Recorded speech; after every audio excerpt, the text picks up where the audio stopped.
মৰমৰ ছাত্ৰ-ছাত্ৰীসকল তোমালোকক মোৰ ইউটিউব চেনেলটোলৈ স্বাগতম জনাইছো। আজি মই ক্লাছ 6ৰ হিন্দী কিতাপখনৰ 16 নম্বৰ পাঠত থকা খেল और सेहत এই পাঠটোৰ অনুশীলনীত থকা আটাইকেইটা প্ৰশ্নৰ উত্তৰ তোমালোকক লিখি দিম। তোমালোকে মোৰ চেনেলটো সাবস্ক্ৰাইব কৰি লবা আৰু ভিডিঅটো লাইক এটা কৰি দিবা। এতিয়া অনুশীলনীত থকা 1 নম্বৰ প্ৰশ্নটো হ'ল आओ पाठ के आधार पर खेल कूद की उपयोगिता के बारे में चर्चा करे।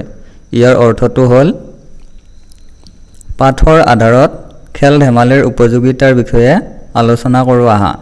এতিয়া মই তোমালোকক এই প্ৰশ্নটোৰ উত্তৰটো লিখি দিম। 1 নম্বৰ उत्तर खेल हमारा मनोरंजन करता है, यह हमारा मन को तरोताजा करता है, यह हमारे शरीर में स्फूर्ति और उल्लास भर देता है, खेलने से हमारी सेहत भी अच्छी रहती है। यार অসমীয়া অৰ্থটো হ'ব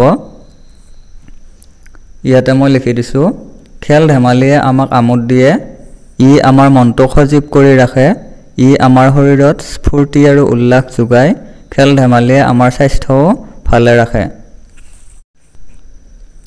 এইবাৰ 2 নম্বৰ প্ৰশ্নটো হ'ল तुम कितने खेलों के बारे में जानते हो, उनके नाम बताओ। यार अर्थটো হ'ল তুমি কি খেলৰ নাম জানা সেইবোৰৰ নাম কোৱা। এতিয়া উত্তৰটো হ'ব 2 নম্বৰ उत्तर मैं कई तरह के खेलों के बारे में जानता हूँ, उनके नाम हैं cricket, football, hockey, carrom, ludo, badminton, tennis, दौड़ आदि। अर्थात मैं विभिन्न धৰণৰ খেলৰ নাম জানো, সেই খেলবোৰৰ নাম হ'ল cricket, football, hockey, carrom, ludo, badminton, tennis, দৌৰ আদি। এইবাৰ 3 নম্বৰ প্ৰশ্নটো হ'ল तुम्हें कौन सा खेल सबसे अधिक पसंद है, उस खेल के बारे में 3 বাক্য बोलो। ইয়াৰ অসমীয়া অৰ্থটো হ'ল তোমাৰ কোনটো খেল আটাইতকৈ বেছি ভাল লাগে সেই খেলবিধৰ বিষয়ে 3টা বাক্য কোৱা। এতিয়া উত্তৰটো মই লিখি দিম। 3 নম্বৰ उत्तर मुझे फुटबल खेल सबसे अधिक पसंद है। এতিয়া ফুটবলৰ বিষয়ে 3টা বাক্য হ'ব। 1 নম্বৰ फुटबल खेल 2 टीमों के बीच खेला जाता है। 2 নম্বৰ हर टीम में 11 खिलाड़ी होते हैं। 3 নম্বৰ फुटबल खेल पेड़ से खेला जाता है। এতিয়া ইয়াৰ অসমীয়া অৰ্থটো হ'ল ইয়াতে মই লিখি দিছো মোৰ ফুটবল খেল আটাইতকৈ বেছি ভাল লাগে। বাক্য কেইটা হ'ব 1 নম্বৰ ফুটবল খেল 2টা দলৰ মাজত খেলা হয়। 2 নম্বৰ প্ৰতিটো দলত 11 জনকৈ খেলুৱৈ থাকে। 3 নম্বৰ ফুটবল খেল ভৰিৰে খেলা হয়।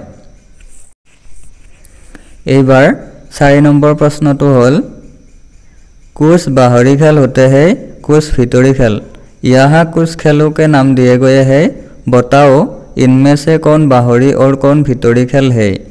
এতিয়া ইয়াৰ অসমীয়া অৰ্থটো হ'ব কিছুমান খেল বাহিৰত খেলা হয় আৰু কিছুমান খেল ভিতৰত খেলা হয়। ইয়াত কিছুমান খেলৰ নাম দিয়া হৈছে, এইবোৰৰ কোনটো বাহিৰত খেলা খেল আৰু কোনটো ভিতৰত খেলা খেল কোৱা। এতিয়া যিবোৰ খেল খেলিবলৈ বেছি ঠাই লাগে সেই খেলবোৰ বাহিৰত খেলা হয়, অৰ্থাৎ ফিল্ডত বা ডাঙৰ পথাৰত খেলা হয়, আৰু যিবোৰ খেল খেলিবলৈ কম ঠাই লাগে সেইবোৰ আমি ঘৰৰ ভিতৰতে খেলিব পাৰো। আৰু এই ভিতৰত খেলা খেলবোৰ খেলিবলৈ কিছুমান ইনডোৰ ষ্টেডিয়াম তৈয়াৰ কৰা হয়। ইনডোৰ ষ্টেডিয়ামবোৰত ভিতৰত খেলা খেলবোৰ খেলা হয়, আৰু যিবোৰ বাহিৰত খেলা খেল সেইবোৰ ডাঙৰ পথাৰ বা ফিল্ডত খেলা হয়। এতিয়া মই ইয়াতে উত্তৰটো লিখি দিছো। 4 নম্বৰ উত্তৰ বাহৰী খেল ফুটবল, হকি, ক্ৰিকেট, ভিতৰি খেল লুডো, কেৰম, শতৰঞ্জ। তোমালোকে ইয়াৰ পৰা লিখি ল'বা। এইবাৰ 5 নম্বৰ প্ৰশ্নটো দিয়া আছে कौन किस खेल का खिलाड़ी है, रेखा खींचकर मिलाओ। অৰ্থাৎ ইয়াতে কৈছে কোনগৰাকী কি খেলৰ খেলুৱৈ আস্তানি মিলোৱা। এতিয়া মই মিলাই দিম। ইয়াতে বাওঁফালে খেলুৱৈসকলৰ নাম দিয়া আছে আৰু সোঁফালে সেই খেলুৱৈসকল জড়িত থকা খেলবিলাকৰ নাম দিয়া আছে। মই ইয়াতে আস্তানি টানি মিলাই দিছো। তোমালোকে ইয়াৰ পৰা এনেকৈ মিলাই লিখি ল'বা। আৰু তোমালোকে আছ নতনা কৰিও লিখিব পাৰা, পুনে পুনে লিখিব পাৰা। মই এতিয়া তোমালোকক পুনে পুনে লিখি দিম। ইয়াতে মই বাওফালে খেলুৱৈসকলৰ নাম লিখিছোঁ আৰু তাৰ পোনে পোনে সেই খেলুৱৈসকল জড়িত থকা খেলবিলাকৰ নাম লিখি দিছোঁ। এতিয়া মই এবাৰ পঢ়ি দিম। ক নম্বৰ জয়ন্ত তালুকদাৰ আৰ্চাৰী, খ নম্বৰ দীপাংকৰ ভট্টাচাৰ্য বেডমিণ্টন, গ নম্বৰ মোনালিছা বৰুৱা মেহতা টেনিছ, খ নম্বৰ বাইচুং ভুটীয়া ফুটবল, ঙ নম্বৰ অভিনৱ বিন্দ্ৰা শ্বুটিং, ছ নম্বৰ শচীন তেণ্ডুলকাৰ ক্ৰিকেট, ছ নম্বৰ ধ্যানচন্দ হকী, জ নম্বৰ পিটি ঊষা দৌৰ, ছ নম্বৰ শিৱ থাপা বক্সিং। ইয়াৰ পৰা তোমালোকে এনেকৈও পোনে পোনে সমান চিন দি লিখিব পাৰা। এইবাৰ 6 নম্বৰৰ ক নম্বৰ প্ৰশ্নটো হ'ল অধিক দেৰ তক টিভি দেখনে से क्या नुकसान होता है। ইয়াৰ অৰ্থটো হ'ল বেছি সময় টিভি চাই থাকিলে কি ক্ষতি হয়। এতিয়া উত্তৰটো হ'ব 6 নম্বৰ ক उत्तर अधिक देर तक टीवी देखने से आँखों की रोशनी कमजोर हो जाती है। ইয়াৰ অৰ্থটো হ'ল বেছি সময় টিভি চাই থাকিলে চকুৰ দৃষ্টিশক্তি কমি যায়। ইয়াৰ পিছত 6 নম্বৰৰ খ নম্বৰ প্ৰশ্নটো দিয়া আছে খেলনে के क्या क्या फायदे है। ইয়াৰ অৰ্থটো হ'ল খেল খেলিলে কি কি লাভ হয়। এতিয়া উত্তৰটো হ'ব 6 নম্বৰ খ उत्तर खेलने से हमारे अंदर जोश और उल्लास भर जाता है। खेल हमारे शरीर को स्वस्थ रखता है। ইয়াৰ অৰ্থটো হ'ব খেল খেলিলে আমাৰ মনত উৎসাহ আৰু উল্লাস ভৰি পৰে। খেলে আমাৰ শৰীৰটো সুস্থ কৰি ৰাখে। এইবাৰ 6 নম্বৰৰ গ নম্বৰ প্ৰশ্নটো হ'ল डॉक्टर और वैज्ञानिक क्या मानते हैं। ইয়াৰ অৰ্থটো হ'ল ডাক্তৰ আৰু বিজ্ঞানীয়ে কি কথা মানি লৈছে। এতিয়া উত্তৰটো হ'ব 6 নম্বৰ গ उत्तर डॉक्टर और वैज्ञानिक मानते हैं कि जो व्यक्ति रोज खेलते और सैर करते हैं उन्हें कोई बीमारी आसानी से नहीं पकड़ सकती। ইয়াৰ অসমীয়া অৰ্থটো হ'ব মই ইয়াতে লিখি দিছোঁ ডাক্তৰ আৰু বিজ্ঞানীসকলে মানি লৈছে যে যিয়ে নিতৌ খেলা ধূলা কৰে আৰু ভ্ৰমণ কৰে তেওঁলোকক কোনো ৰোগে সহজতে আক্ৰমণ কৰিব নোৱাৰে। এইবাৰ 6 নম্বৰৰ খ নম্বৰ প্ৰশ্নটো হ'ল शरीर को स्वस्थ रखने के लिए क्या जरूरी है। ইয়াৰ অৰ্থটো হ'ল শৰীৰক সুস্থ কৰি ৰাখিবলৈ কিহৰ আৱশ্যক। এতিয়া উত্তৰটো হ'ব 6 নম্বৰ খ उत्तर शरीर को स्वस्थ रखने के लिए संतुलित भोजन के साथ साथ खेलना भी जरूरी है। ইয়াৰ অসমীয়া অৰ্থটো হ'ব শৰীৰক সুস্থ কৰি ৰাখিবলৈ নিয়মিত আহাৰৰ লগতে খেল ধেমালিৰ আৱশ্যক। ইয়াৰ পিছত 6 নম্বৰৰ ঙ নম্বৰ প্ৰশ্নটো হ'ল कुछ बच्चे हाथों में रिमोट लेकर क्या करते हैं। ইয়াৰ অৰ্থটো হ'ব কিছুমান ল'ৰা ছোৱালীয়ে হাতৰ ৰিমোট লৈ কি কৰে। এতিয়া ইয়াতে মই উত্তৰটো লিখি দিছোঁ ঙ নম্বৰ उत्तर कुछ बच्चे हाथों में रिमोट लेकर कंप्यूटर या टीवी के सामने बैठ जाते हैं। ইয়াৰ অৰ্থটো হ'ব কিছুমান ল'ৰা ছোৱালীয়ে হাতৰ ৰিমোট লৈ কম্পিউটাৰ নাইবা টিভিৰ সন্মুখত বহি লয়। ইয়াৰ পিছত শেষৰ প্ৰশ্নটো হ'ল अपने अंचल के किसी एक प्रसिद्ध खिलाड़ी का नाम बताओ। অৰ্থাৎ নিজৰ অঞ্চলৰ কোনো এক প্ৰসিদ্ধ খেলুৱৈৰ নাম কোৱা। এতিয়া মই ইয়াতে উত্তৰটোত হিমা দাস বুলি লিখি দিছোঁ। তোমালোকে হিমা দাস বুলি লিখিলেও হ'ব আৰু যদি তোমালোকৰ গাঁৱত বা তোমালোকৰ অঞ্চলত কোনোবা বিখ্যাত খেলুৱৈ আছে তোমালোকে সেই খেলুৱৈজনৰ নাম লিখি দিবা আৰু নহ'লে হিমা দাস বুলি লিখিলেও হ'ব। হিমা দাস আমাৰ অসমৰে খেলুৱৈ।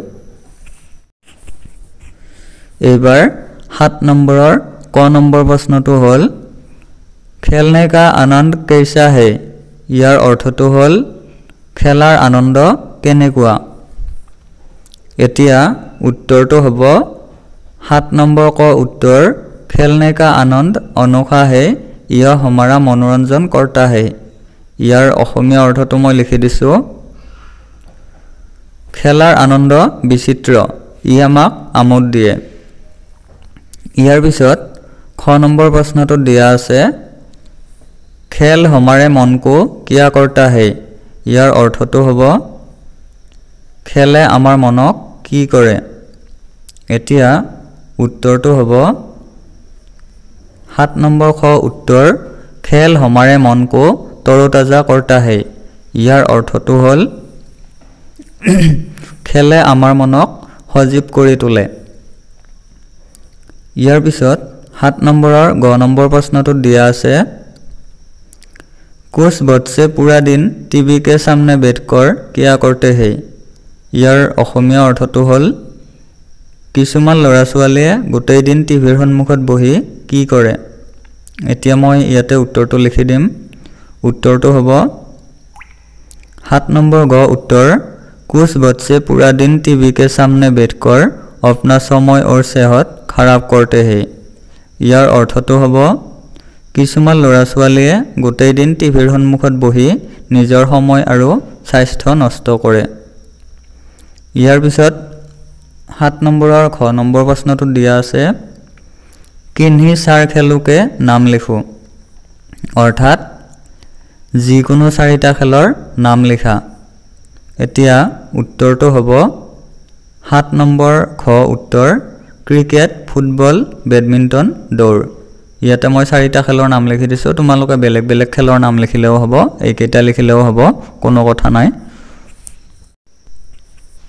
এইবাৰ 8 নম্বৰ প্ৰশ্নটো দিয়া আছে किसी एक खेल के बारे में 10 पंक्तियां लिखो ইয়াৰ অৰ্থটো হ'ল যিকোনো এবিধ খেলৰ বিষয়ে 10টা বাক্য লিখা তোমালোকক যিকোনো খেলৰ বিষয়ে লিখিবলৈ কৈছে মই তোমালোকক ক্ৰিকেট খেলৰ বিষয়ে 10টা বাক্য লিখি দিম 8 নম্বৰ উত্তৰ क्रिकेट এতিয়া বাক্য কেইটা হ'ল 1 নম্বৰ বাক্য क्रिकेट भारत में सबसे लोकप्रिय खेल है 2 नंबर यह एक बाहरी खेल है 3 नंबर यह खेल गेंद और बल्ले से खेला जाता है 4 नंबर क्रिकेट खेल में 2 टीमें होते हैं 5 नंबर हर टीम में 11 खिलाड़ी होते हैं 6 नंबर जो टीम सबसे अधिक रन बनाती है वह जीत जाती है ইয়াৰ পিছত 7 नंबर तो होबो क्रिकेट की शुरुआत इंग्लैंड में हुई थी 8 नंबर क्रिकेट इंग्लैंड का राष्ट्रीय खेल है 9 नंबर भारत में क्रिकेट की शुरुआत अंग्रेजों ने की थी 10 नंबर क्रिकेट खेलने से शारीरिक और मानसिक विकास होता है এতিয়া মই এই বাক্যকেইটাৰ অসমীয়া অৰ্থবিলাক তোমালোকক লিখি দিম এতিয়া মই ইয়াতে ক্ৰিকেট খেলৰ বিষয়ে বাক্যকেইটা অসমীয়া লিখি দিছো 1 নম্বৰ বাক্য ক্ৰিকেট হল ভাৰতৰ আটাইতকৈ জনপ্ৰিয় খেল 2 নম্বৰ ক্ৰিকেট হল বাহিৰত খেলা খেল 3 নম্বৰ এই খেলবিধ বেট আৰু বলেৰে খেলা হয় 4 নম্বৰ ক্ৰিকেট খেলত দুটা দল থাকে 5 নম্বৰ প্ৰতিটো দলতে 11 জনকৈ খেলুৱৈ থাকে 6 নম্বৰ যিটো দলে বেছি ৰান সংগ্ৰহ কৰে সেই দলটো জয়ী হয় তাৰ পিছত 7 নম্বৰ ক্ৰিকেট হল ইংলেণ্ডৰ ৰাষ্ট্ৰীয় খেল 8 নম্বৰ ক্ৰিকেট খেলৰ আৰম্ভণি হৈছিল ইংলেণ্ডত 9 নম্বৰ ভাৰতত ক্ৰিকেট খেলৰ আৰম্ভণি ইংৰাজসকলে কৰিছিল 10 নম্বৰ ক্ৰিকেট খেলিলে শাৰীৰিক আৰু মানসিক বিকাশ হয় এইবাৰ 9 নম্বৰ তো दिया আছে आओ सही शब्द सुनकर वाक्य को फिर से लिखे ইয়াৰ অৰ্থটো হ'ল শুদ্ধ শব্দ বাছি উলিয়াই বাক্যবোৰ পুনৰ লিখো আহা এতিয়া ক নম্বৰ বাক্যটো হ'ল लड़का खेलता अब्लिक खेलती है এতিয়া ইয়াতে এই বাক্যটোত থকা খেলতা আৰু খেলতি এই শব্দ দুটাৰ পৰা আমি এটা শব্দহে লিখিব পাৰিম ইয়াতে খেলতা হ'ব এতিয়া বাক্যটো মই ইয়াতে লিখি দিছো लड़का खेलता है ইয়াতে लड़का শব্দটো পুংলিংগ সেই কাৰণে ইয়াতে খেলতি নহয় খেলতা হ'ব ইয়াৰ পিছত খ নম্বৰ বাক্যটো দিয়া আছে लड़की खेलता अब्लिक खेलती है এতিয়া ইয়াতে लड़की শব্দটো স্ত্ৰীলিংগ সেই কাৰণে এবাৰ খেলতা নহয় খেলতি হ'ব এতিয়া মই ইয়াতে বাক্যটো লিখি দিম लड़की खेलती है এবাৰ গ নম্বৰ বাক্যটো হ'ব মই ইয়াতে লিখি দিছো চিৰিয়া আকাশ মে উড়তি है চিৰিয়া শব্দটো স্ত্ৰীলিংগ সেই কাৰণে উল্টা নহয় উল্টি হ'ব তাৰ পিছত খ নম্বৰ বাক্যটো হ'ব ঘোঁৰা দৌৰতা হে ঘোঁৰা শব্দটো পুংলিংগ সেই কাৰণে ইয়াতে দৌৰতা বহিব দৌৰতি নহয় তাৰ পিছত 19 নম্বৰ বাক্যটো হ'ব ইয়াতে মই লিখিছো গাই ঘাস খাতি হে গাই শব্দটো স্ত্ৰীলিংগ সেই কাৰণে খাতা নহয় খাতি হ'ব তোমালোকে ইয়াৰ পৰা এই বাক্যকেইটা লিখি লবা এবাৰ 10 নম্বৰটো দিয়া আছে आओ इन বাক্যকো को पढ़े और समझे অৰ্থাৎ তলৰ বাক্যবোৰ পঢ়ি লৈ বুজো আহা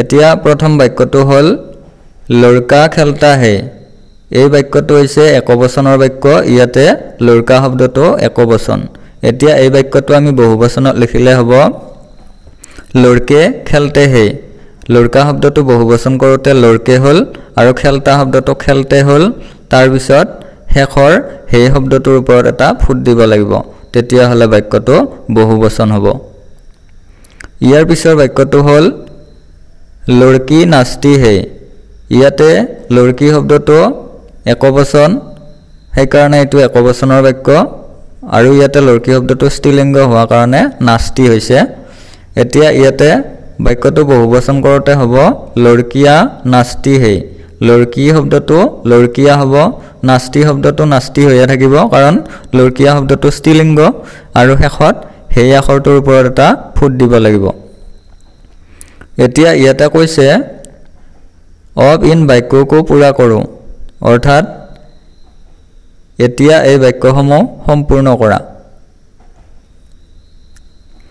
ইয়াতে বাওফালে কেইটামান একবচনৰ বাক্য দিয়া আছে এতিয়া আমি এই বাক্যবোৰ বহুবচনত সোঁফালে লিখিব লাগিব ইয়াতে খালি ঠাই দিয়া আছে এতিয়া মই ইয়াতে খালি ঠাইবিলাকত এই বাক্যবোৰৰ বহুবচনবিলাক লিখি দিছো তোমালোকে ইয়াৰ পৰা চাই লিখি লবা ক নম্বৰ বাক্যটো বক্ৰা ভাক্তা হে বক্ৰা শব্দটো বক্ৰে হ'ব ভাক্তা শব্দটো ভাক্তে হ'ব আৰু হে শব্দটোৰ ওপৰত এটা ফুট দিব লাগিব তেতিয়া বাক্যটো বহুবচন হ'ব ঠিক একে নিচিনাকৈ বাকি কেইটা তোমালোকে ইয়াৰ পৰা চাই লব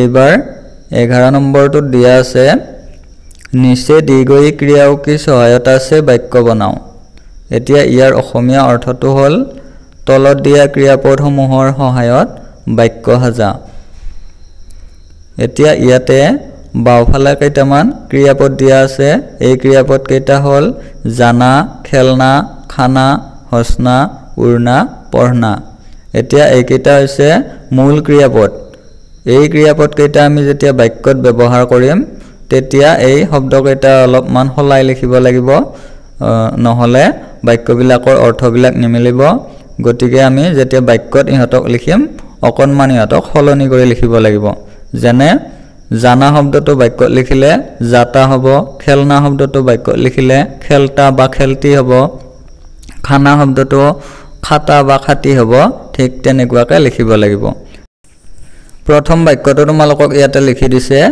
জানা ক্ৰিয়াপদটোৰ পৰা এটা বাক্য লিখিছে ৰাম বাজাৰ জাতা হে অৰ্থাৎ ইয়াতে জানা শব্দটো বাক্যত লিখোতে জাতা হৈছে ঠিক একে নিচিনাকৈ মই এতিয়া তোমালোকক বাকি কেইটা বাক্য ইয়াতে লিখি দিছো তোমালোকে ইয়াৰ পৰা এই বাক্যকেইটা লিখি লবা খেলনা শব্দটোৰ পৰা খেলতা হৈছে খানা শব্দটোৰ পৰা খাতি হৈছে হসনা শব্দটোৰ পৰা হস্তি হৈছে উৰনা শব্দটোৰ পৰা উৰ্তি হৈছে পঢ়না শব্দটোৰ পৰা পঢ়তি হৈছে এতিয়া বাক্যত ইহতক অলপ হলাই লিখিলেহে ইহতৰ অৰ্থবিলাক হয় এইবাৰ 12 নম্বৰটো দিয়া আছে লোক পহলে ये खेल भी खेलते थे অৰ্থাৎ মানুহে আগতে এইবিলাক খেলো খেলিছিল কোনবিলাক খেল খেলিছিল গুল্লি দণ্ডা লুকাচুপি ওকাবোকা গুলি কৰি আদি এতিয়া ইয়াতে তলত লিখিছে ये खेल कैसे खेला जाते थे जानकारी प्राप्त करो অৰ্থাৎ এই খেলবোৰ কেনেকৈ খেলা হৈছিল জানি লবা এতিয়া মই তোমালোকক এই খেলবোৰৰ পৰা যিকোনো তিনিটা খেলৰ বিষয়ে লিখি দিম তোমালোকে গম পাবা যে এই খেলবোৰ কেনেকৈ খেলা হৈছিল এতিয়া এই খেলবিলাক খেলা নহয় ইয়াতে মই প্ৰথমতে লিখি দিছো গুল্লি দণ্ডা गुल्ली डंडा खेल दो डंडियों से खेला जाता है, एक लंबी डंडी और एक छोटी डंडी। लंबी डंडी को डंडा और छोटी डंडी को गिल्ली कहते हैं। इस खेल में खिलाड़ी डंडे से गिल्ली को मारकर उसे जमीन पर गिरने से पहले फिर से मारते हैं। जो खिलाड़ी गिल्ली को सबसे ज़्यादा दूर तक मारता है वह जीत जाती है। এতিয়া ইয়াতে কোৱা হৈছে গুল্লি ডণ্ডা খেলটো দুডাল ডণ্ডিৰে খেলা হৈছিল, অৰ্থাৎ দুডাল লাঠিৰে খেলা হৈছিল বা খেলা হয়। এতিয়া ইয়াৰ ভিতৰত এডাল দীঘল লাঠি আৰু এডাল চুটি লাঠি। দীঘল লাঠিডালেৰে চুটি লাঠিডালত দুবাৰ কোবোৱা হয়। প্ৰথমতে লাহেকৈ কোবাই দিয়া হয়, তাৰ পিছত আকৌ মাটিত পৰাৰ আগতে ওপৰতে আকৌ এবাৰ জোৰেৰে কোবাই দিয়া হয়। তাৰ পিছত যিজন খেলুৱৈয়ে আটাইতকৈ বেছি দূৰলৈ চুটি লাঠিডাল মাৰি পঠিয়াই সেই খেলুৱৈজন জিকিব বা সেই খেলুৱৈজন বিজয়ী হয়। ইয়াৰ পিছত মই লিখিছোঁ লুকা চুপি। इस खेल में एक खिलाड़ी छिपता है और बाकी खिलाड़ी उसे ढूंढते हैं। अर्थात এই খেলটোত এজন খেলুৱৈ লুকাই থাকে আৰু বাকি কেইটা খেলুৱৈয়ে সেই খেলুৱৈজনক বিচাৰে। ইয়াৰ পিছত গুলি। गुली के खेल शीशे से बनी गुलियों से खेला जाता है। अर्थात এইটো মাৰ্বল খেল। তোমালোকে মাৰ্বল খেলা নিশ্চয় খেলি পাইছা। গতিকে এই তিনিটা খেলৰ বিষয়ে মই তোমালোকক লিখি দিলোঁ। বাকি কেইটা খেল তোমালোকে ছাৰ বাইদেউসকলক সুধি জানি ল'বা। এইবাৰ 13 নম্বৰটোত দিয়া আছে नीचे दिए गए चित्रों को देखकर उनके साथ जुड़े खेलों के नाम लिखो। ইয়াৰ অৰ্থটো হ'ল তলত দিয়া চিত্ৰসমূহ চাই সেইবোৰৰ লগত জড়িত খেলসমূহৰ নাম লিখা। এতিয়া ইয়াতে কেইটামান খেলৰ সঁজুলিৰ ছবি দিয়া আছে। আমি এতিয়া এই খেলৰ সঁজুলিবিলাক চাই সেই সঁজুলিবিলাক কোনবিলাক খেলৰ লগত জড়িত সেই খেলবিলাকৰ নাম তলে তলে আমি লিখিব লাগিব। এতিয়া মই ইয়াতে নামবিলাক লিখি দিছোঁ ফুটবল, হকি, টেনিছ, বেডমিণ্টন। তোমালোকে নিশ্চয় ধৰিব পাৰিছা। তাৰপিছত cricket, boxing, carrom, basketball. Basketball নিলিখি তোমালোকে ভলীবল লিখিলেও হ'ব, বাস্কেটবল লিখিলেও হ'ব, দুইটা একে নিচিনা বল। ইয়াৰ পৰা তোমালোকে এইকেইটা লিখি ল'বা।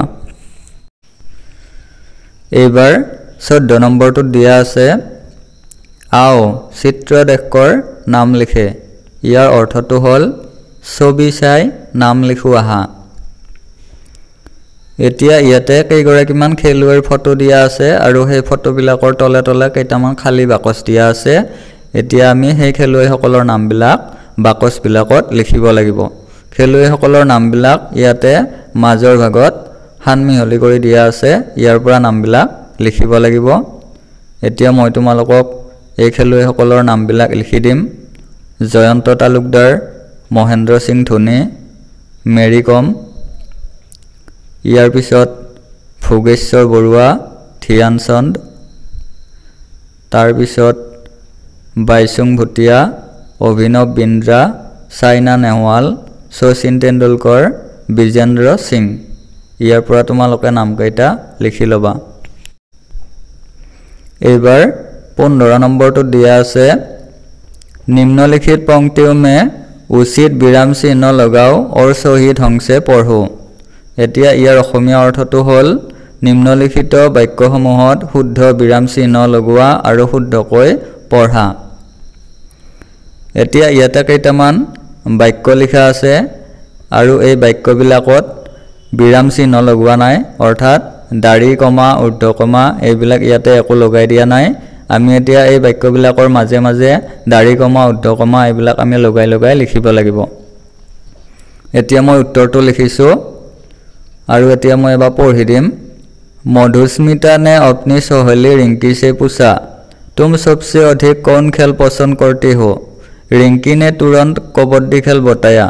मधुस्मिता, रिंकी, पिंकी और सुजान बातचीत करते करते अपने स्कूल पहुँचे। এতিয়া ইয়াতে ধুনীয়াকৈ মই দাঢ়ি কমা, ঊৰ্ধ্ব কমা, প্ৰশ্নবোধক চিন এইবিলাক বহুৱাই দিছোঁ। তোমালোকে ইয়াৰ পৰা ধুনীয়াকৈ এইকেইটা লিখি ল'বা, অৰ্থাৎ বিৰাম চিহ্নকেইটা ইয়াৰ পৰা বহুৱাই ল'বা। এইবাৰ 16 নম্বৰটোত ইয়াতে লিখা আছে बच्चों तुमने यह जरूर समझ लिया कि शास्त्री धन है, खेल हमारे शरीर को तंदुरुस्त बनाए रखने में बड़े सहायक होते हैं। नियमित व्यायाम तन और मन को संतुलित रखता है। व्यायाम करो स्वस्थ रहो। এতিয়া ইয়াৰ অসমীয়া অৰ্থখিনি মই লিখি দিম। ইয়াতে কৈছে তোমালোকে এইটো বুজি পাইছা যে স্বাস্থ্যই ধন। খেল ধেমালিয়ে আমাৰ শৰীৰক সুস্থ কৰি ৰখাত সহায় কৰে। নিয়মিত ব্যায়াম কৰিলে আমাৰ শৰীৰ আৰু মন ভালে থাকে। এতিয়া এইটো এনে প্ৰশ্ন নহয়, তোমালোকক এইখিনি জানি থবলৈ কৈছে, তোমালোকক ব্যায়াম কৰিবলৈ কৈছে। ব্যায়াম কৰিলে স্বাস্থ্য ভালে থাকে, মন ভালে থাকে। গতিকে তোমালোকে ৰেগুলাৰ অৰ্থাৎ নিয়মিতভাৱে ব্যায়াম কৰিবা। এইবাৰ 17 নম্বৰটো দিয়া আছে तुम अपने स्वास्थ्य का ध्यान कैसे रखते हो? संक्षेप में लिखो। ইয়াৰ অৰ্থটো হ'ল তুমি নিজৰ স্বাস্থ্যৰ ওপৰত কিদৰে গুৰুত্ব দিয়া চমুকৈ লিখা। এতিয়া মই তোমালোকক উত্তৰটো চমুকৈ লিখি দিম। 17 নম্বৰ উত্তৰ मैं अपने स्वास्थ्य पर विशेष ध्यान देता हूँ। मैं नियमित व्यायाम करता हूँ और रोज मैदान में खेलने जाता हूँ। অৰ্থাৎ ইয়াৰ অৰ্থটো হ'ল মই মোৰ স্বাস্থ্যৰ ওপৰত বিশেষ গুৰুত্ব দিওঁ। মই সদায় ব্যায়াম কৰোঁ আৰু প্ৰতিদিনে খেলপথাৰত খেলিবলৈ যাওঁ। তোমালোকে এইখিনি লিখিলেই হ'ব। এইবাৰ 18 নম্বৰটোত পাঠটোৰ পৰা কেইটামান শব্দ অৰ্থ লিখি দিয়া আছে। তোমালোকে এই শব্দ অৰ্থ কেইটা ইয়াৰ পৰা পঢ়ি ল'বা। এইকেইটা পৰীক্ষাত আহিব পাৰে। আৰু মৰমৰ ছাত্ৰ ছাত্ৰীসকল, আজিৰ ভিডিঅ'টো ইমানতে শেষ কৰিছোঁ। তোমালোকে যদি ভিডিঅ'টো ভাল পালা লাইক এটা কৰি দিবা, আৰু যদি এতিয়ালৈকে চেনেলটো ছাবস্ক্ৰাইব কৰা নাই তেনেহ'লে চেনেলটো ছাবস্ক্ৰাইব কৰি ল'বা, আৰু লগতে তোমালোকে কমেণ্ট কৰি জনাবা ভিডিঅ'বিলাক কেনেকুৱা হৈছে, আৰু তোমালোকে কোন কোন বিদ্যালয়ত পঢ়া সেই বিদ্যালয়বিলাকৰ নামটো কমেণ্টত এনেই লিখি দিবা। তেতিয়া মই গম পাম কোনখন স্কুলৰ ছাত্ৰ ছাত্ৰীয়ে মোৰ ভিডিঅ'বিলাক চায়। ঠিক আছে, ধন্যবাদ।